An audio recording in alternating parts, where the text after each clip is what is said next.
지혜롭게 화를 다스리는 법 5가지. 지난 2년간 코로나19 팬데믹 덕분에 재택근무가 많았었죠.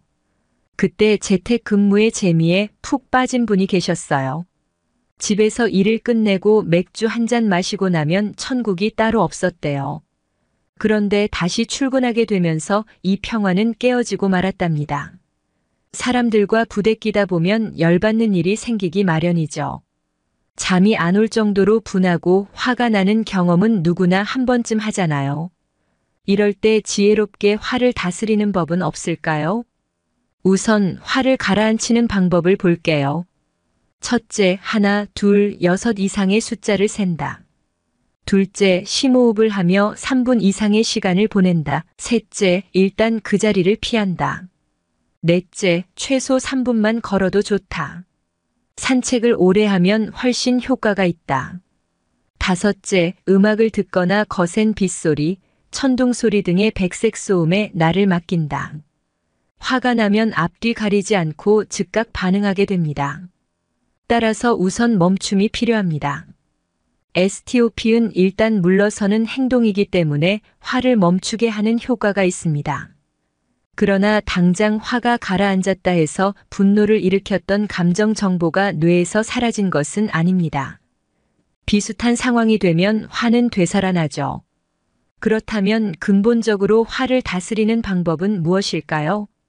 화를 다스리는 5가지 방법.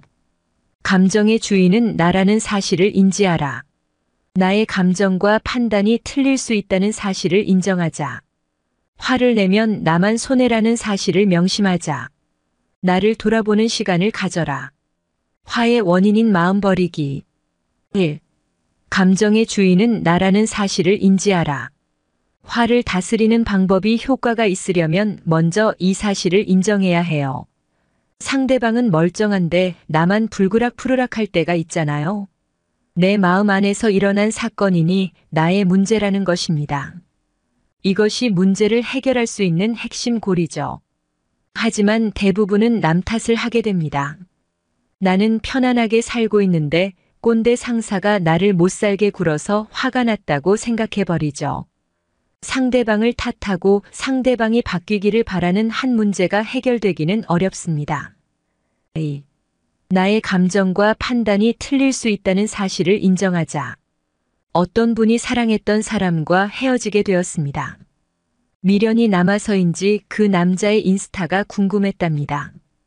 그런데 하필이면 다른 여자와 웃고 있는 사진을 보게 되었습니다. 이미 헤어졌는데도 어떻게 이럴 수가 있냐 싶더랍니다. 어느 날 길을 가다가 그 남자를 보게 되었습니다. 뒷모습만 봐도 너무 미운데 그 남자가 휙 돌아보더랍니다. 다른 사람이더래요.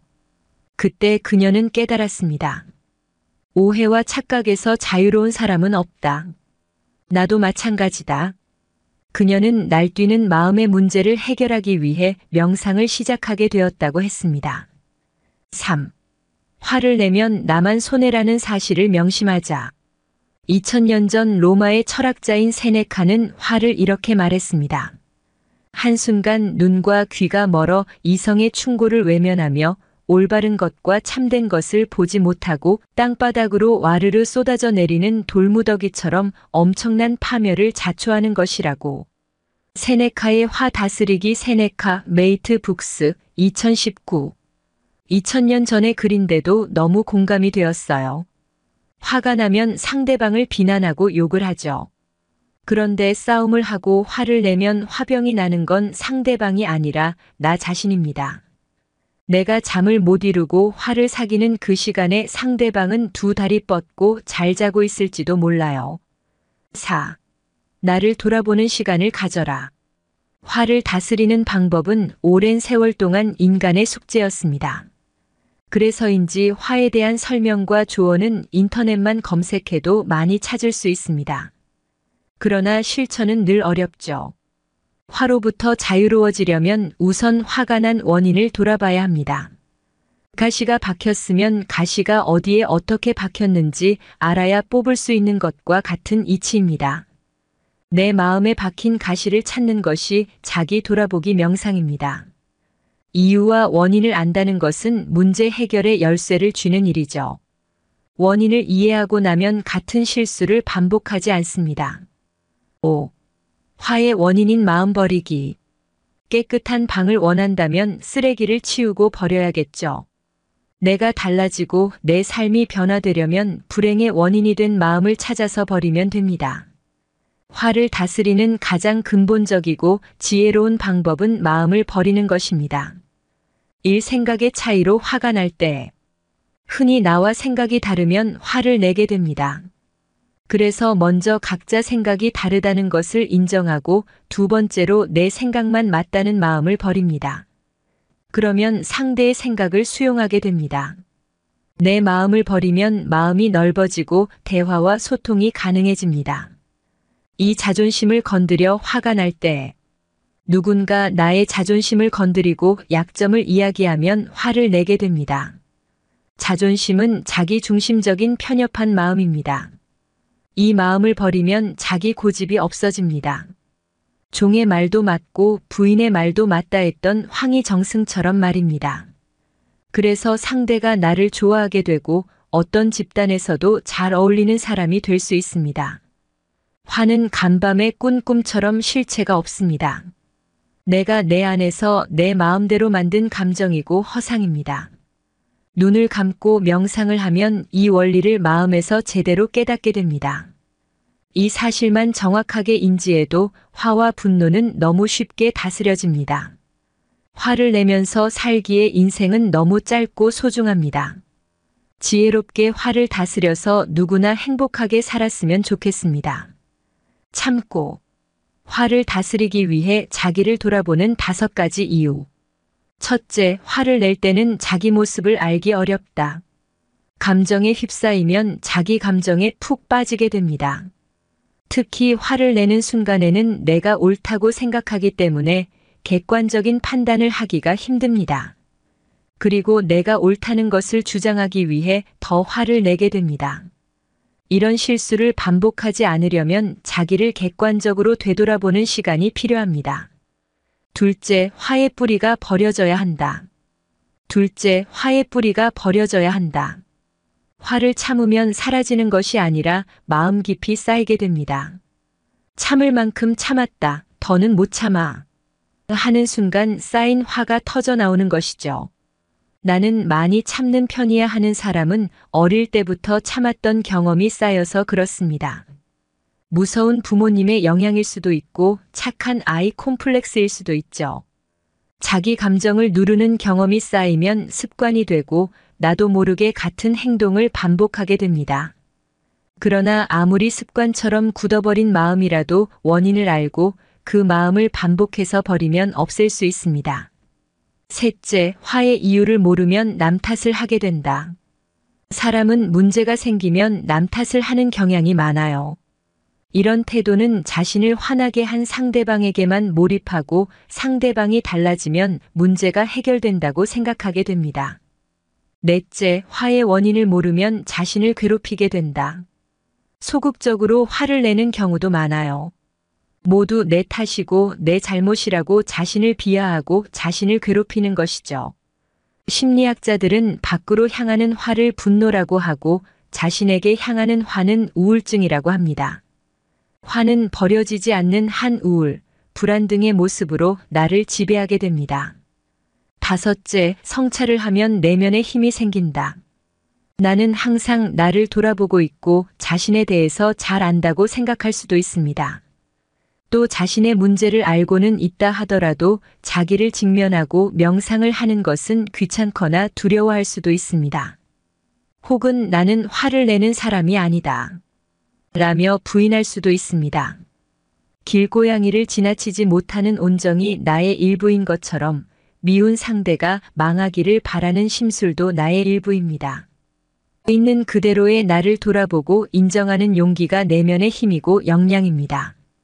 슬기롭게 화 다스리는 방법. 끊임없이 불만을 토로하고 화내는 사람이 있습니다. 이런 성향을 가진 동료와 같은 사무실에서 근무하는 것 자체만으로도 충분히 괴로운 일인데요. 가슴속에 쌓여 있을 화를 슬기롭게 풀 수 있는 방법을 알아보았습니다. 툭하면 화내고 짜증내는 사람이 주변에 있다면 힘들고 괴롭습니다.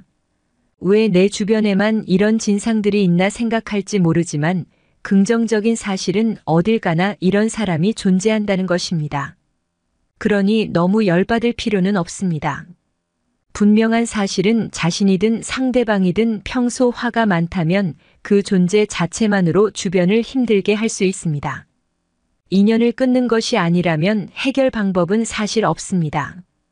그나마 직장 동료라면 월급이라는 긍정의 대가로 감정 희생을 버틸 수 있죠.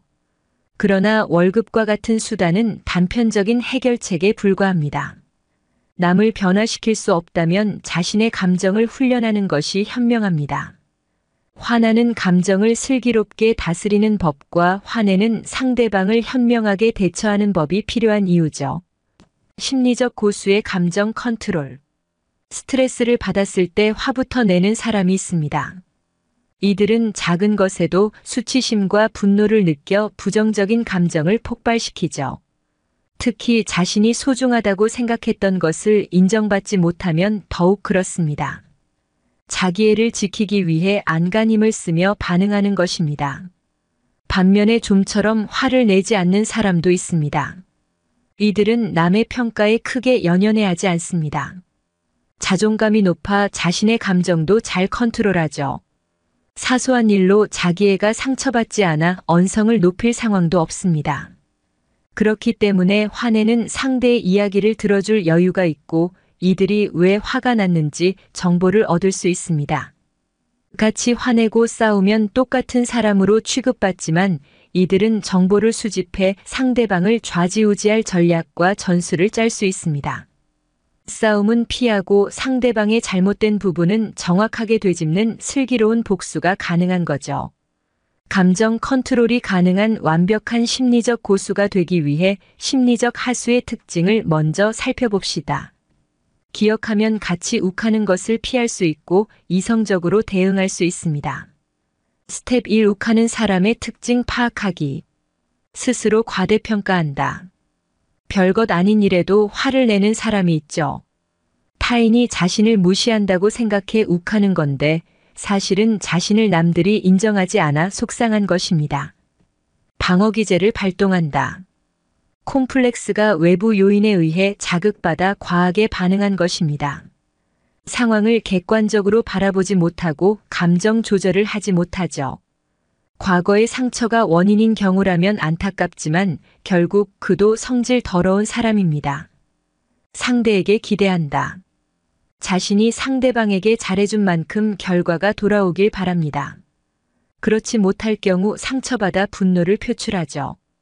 주로 자기애가 잘못 형성된 사람의 특징으로 수치심과 분노의 감정을 동시에 보입니다. 부정적 감정 해소하기. 상대를 자신의 감정 쓰레기통으로 삼는 것입니다. 주로 가까운 사이거나 자신보다 아래 혹은 착한 사람에게 이와 같은 감정을 많이 드러내죠. 가장 나쁜 습관이자 치졸함의 끝판왕입니다.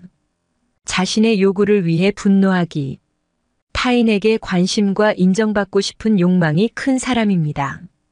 작은 일로 꼬투리 잡아버럭 화를 내고 원하는 것을 얻습니다. 상대방이 계속 화내고 있다면 아마 위의 특징을 가지고 있을 가능성이 큽니다. 하나하나 대응할 필요 없습니다. 특징을 알았다면 이제 적극적으로 극복하는 방법을 알아볼까요? 스텝 2. 최고의 복수는 무시하기. 가장 좋은 복수는 무시하기입니다. 그러나 절대 쉽지 않죠. 감정이 상하면 이성적으로 생각하고 대응할 수 없기 때문입니다. 가장 좋은 방법은 신경 끄기 기술입니다. 꼭 반응을 해야 할 경우라면 몇 시간이라도 지난 후 대꾸하는 것을 추천합니다. 심리적 하수랑 말싸움하기 싫어 참는다. 라는 마음을 담은 표정을 지을 수 있다면 더 좋다.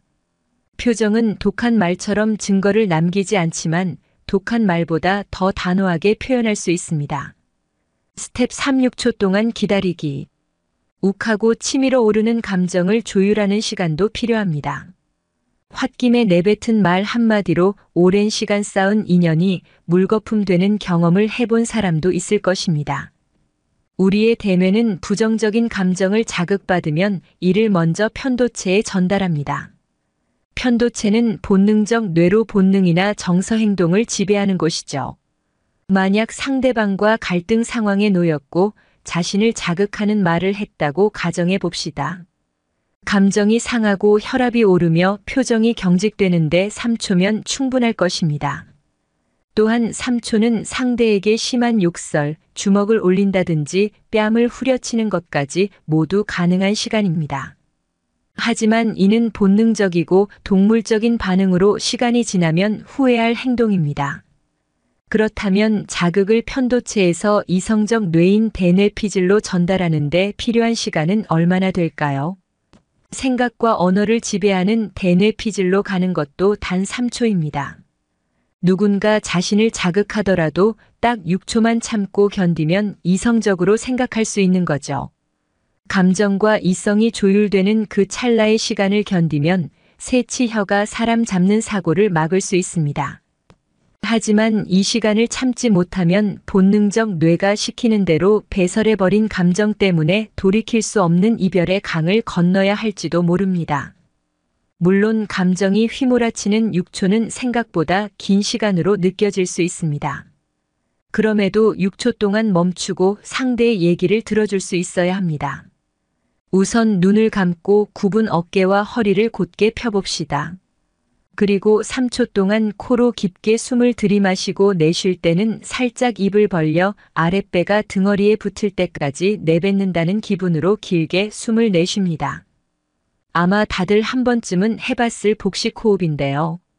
이렇게 단순한 호흡법이 자율신경을 균형 있게 조율해 신비한 힘을 발휘합니다. 감정이 격정적이라 조금 더 시간이 필요하다면 이 호흡을 5번만 반복해 봅시다. 놀라울 만큼 마음이 안정되는 것을 느낄 수 있습니다. 관계를 살리는 시간 6초로 슬기롭게 화를 극복하고 차분한 대화를 이어나가 봅시다.